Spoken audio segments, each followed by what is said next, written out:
period of time. Usually, this long time means more than 1 year, and required for modernization, expansion, diversification, and development of business operations. So we are going to discuss about equity shares. So they are long-term financing sources for any firms, and they are issued to the general public and are non-redeemable in nature. The money which we are getting from the equity shares are never returned to the shareholders except buyback. So investor in such share hold the right to vote, a right to share profit, and right to claim asset of a company. So we are going to discuss what are the advantages and limitations of such shares. So with respect to advantage, there is no burden of dividend. If the company is getting profit, then the company can pay dividend. If the company is not in profit, and if the management decides not to distribute dividend, then it is fine. And the assets of the company are burden free as they are purchased from the ownership capital.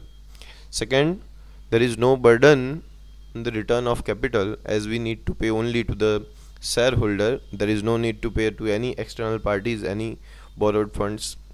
Then the price of shares are very low, so it is easy to invest in such equity shares. They can be issued at a premium. Speculators can be attracted because the market price is fluctuating of equity shares.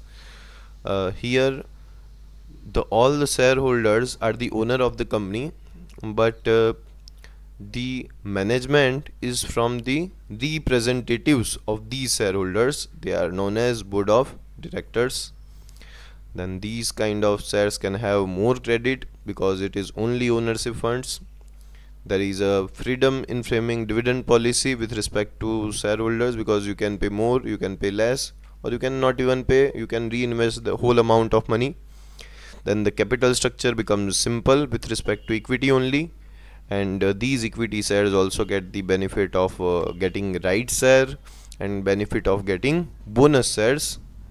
With respect to limitation, for securing this kind of capital we need to have more expenditure, we need to pay more amount for raising such capital, so the issue expenses are high.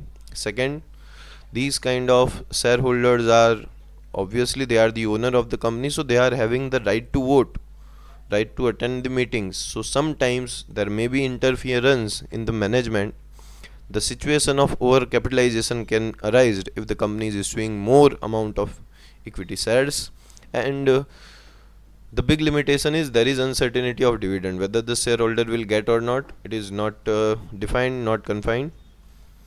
It encourages speculation, as we have discussed. The speculators are attracted because of fluctuations in the price.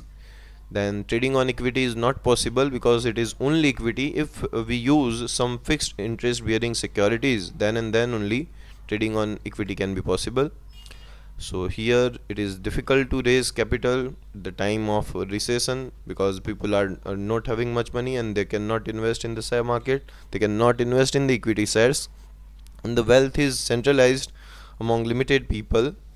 Then these income from these equity shares, whatever amount we are getting in the form of gain or dividend, it is taxable. We need to pay tax on it. So this is all about the equity share.